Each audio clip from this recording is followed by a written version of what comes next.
Welcome back to page 121. Today we're going to take a look at passengers in Traveler, the problems and challenges and opportunities they can create for your travelers, ways they can help shape your story. We're going to get a lot of the information out of the 2022 Core Rulebook Update. Now this video is not going to be about types of passage. I've already covered that. I'm going to talk about how passengers themselves can be a driver for your story. And I realized that I covered a little bit of that too in my previous types of passage video. But this is a dynamic topic that I really think is worth looking at in a little bit more depth. So today is only going to be about passengers, otherwise known as meat, cargo that complains, ballast, any other derogatory term you can think of has probably been used at my table referring to the NPC passengers. We're going to talk a little bit about types of passage, of course, because I have to go into that in order to do the video, but also whether it's worth your player's time or not, and ways that you as the game master can mess with your players a little bit about maybe that passenger has sinister motives, maybe he doesn't. Ooh, we don't know. I also want to remind everybody I am doing a membership drive, or a subscription drive, sorry, as I always am. So if you haven't subscribed yet, come on in. Over half my views still come from people who don't subscribe to my channel. So I know there's a lot of folks out there that haven't subscribed. Those of you that have, thank you very much. I appreciate the support. Those of you who haven't, come on in. We talk about games here a lot. Also, I've got a Patreon going right now. I've got, thank you my patrons who've been supporting the channel. And I'd like to see that continue to grow. Maybe I can take some of the money and devote it to some of the electronics. Maybe get a proper backdrop of for Traveler made up, if nothing else. So if there's any way you could help out there. I am working on some kind of reward, but my time is not my own these days. I'm doing what I can. So that's it. That's the end of the sales pitch. So today, passengers in Traveler and the problems they present on page 121. All right, for some of the info for today, we're going to go old reliable here. The Traveler 2022 Core Rulebook Update. Very glad I bought this book. I know that there's stuff on Traveler passengers going all the way back to the earliest days of Traveler, and I have a lot of that stuff, but it's nice to have something that's updated and modern to go to, and that's one of the reasons I enjoy this book. So here we go. I've got it marked, and passengers come under trade. So we're going to talk a little bit about what kind of passage you're going to be offering on a standard ship that the travelers might be paying the mortgage on and that kind of thing. So first off, high passage, which is a luxury cruise, that kind of thing. Those are dedicated liners, at least in my Traveler universe. It's not impossible to fix one up, a la the shuttle in Firefly, which was fixed up for the companion.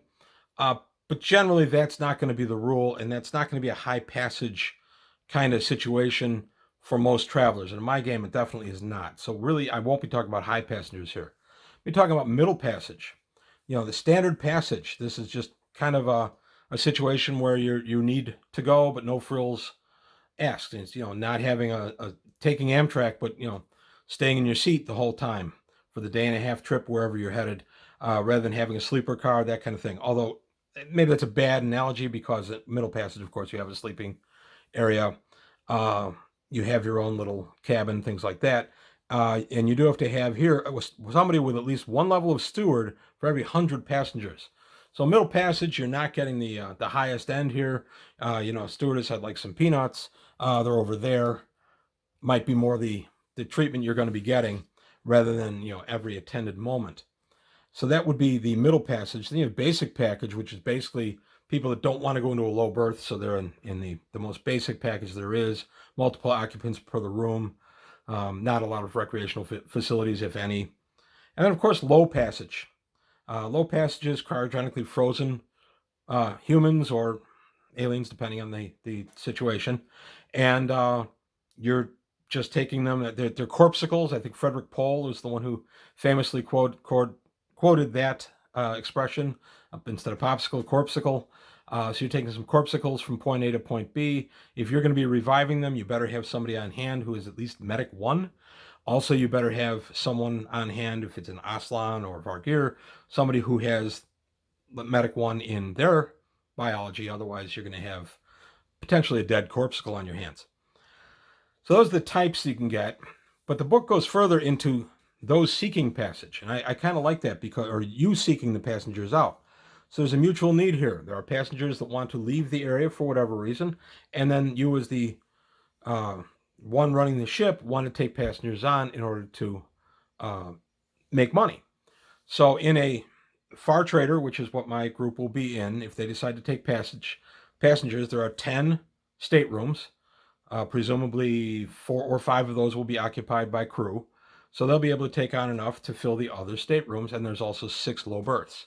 So that's kind of an interesting little mix. Beyond that, they've got 60 plus tons of cargo space, things like that. So they can make some good money with this vehicle.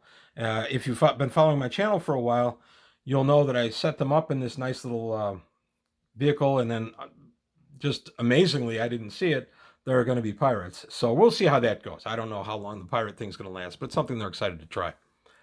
So we take a look at passage and freight. So if we're going to go, we're going to ignore the high passage because I'm not really discussing that today. Middle passage for a jump 2, which is what the Far Trader does, per person would be 10,000 credits. So if you have 4 passengers going to jump 2, that's 40,000 credits right there that you can put toward your monthly payment and your maintenance of your ship. So that's a quick and easy way to get it. Even low berth would be 1,300 credits for a jump 2, and you can have up to 6 of those. So that's a quick and easy way for you to make some money with your ship beyond the freight. And I may do another video just on freight. But it's neat because this book gives you all kinds of die modifiers for the effect of an average 8-up broker, carouser, streetwise check. So you throw it, and if I throw an 11, modified 11, my number was 8. My effect is +3. So that's going to add to my die rolls to find passengers. And then I can roll for each type. Again, I won't be rolling for high passengers because I simply don't have the accommodation for them. I'm not saying you couldn't trick out a Far Trader to accommodate high passengers. Of course you could. And I would actually make the players pay the cost for the upgrade and the maintenance for the higher end thing. And it might be something they decide to do down the line. And then when they don't have passengers, they can just stay in the rooms. So there's a couple of different ways they can go with this, and we haven't explored it that much. They're too excited about the whole pirate thing.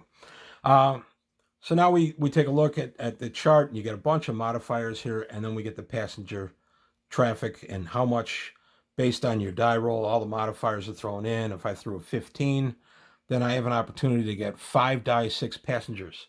So I throw the 5 die 6, I come up with 17. I have an opportunity for 17 passengers. So I can exercise a little bit of discretion on that one, since I only have room for 5 or 6. I can exercise some discretion as to who I take and who I don't take. So that's how I would go about getting passengers to come aboard my vessel. Now, the passengers. Everybody who's ever played Traveller has had that passenger who was up to devious things. They've sabotaged a system, they've stolen something, they've planted a bomb, all kinds of different things. I did a game years ago with Star Frontiers, where the crew was taking aboard a little old couple that I actually described exactly as Thurston and Lovey Howell, and I even called them Thirsty and Lovey Howell. And if you've been with my channel for a while, you've heard the story. And the Howells were this doddering, harmless, rich couple, and the crew goes in to jump, and oh my gosh, for reasons in the story, the Howells decide that they're going to poison some of the food. One of the players ate the food, nearly dies from it. Upon investigation, the players that weren't poisoned are doing investigation. They determine, the Howells poisoned the food that almost killed this guy. So upon awakening, the character who was almost killed, who was played by my friend Craig, uttered the immortal phrase, "The Howells must die." And that's still a war cry you hear at our table periodically, because that was a really funny moment in our game. And granted, that was under Star Frontiers, not Traveller, but it's still germane to the topic.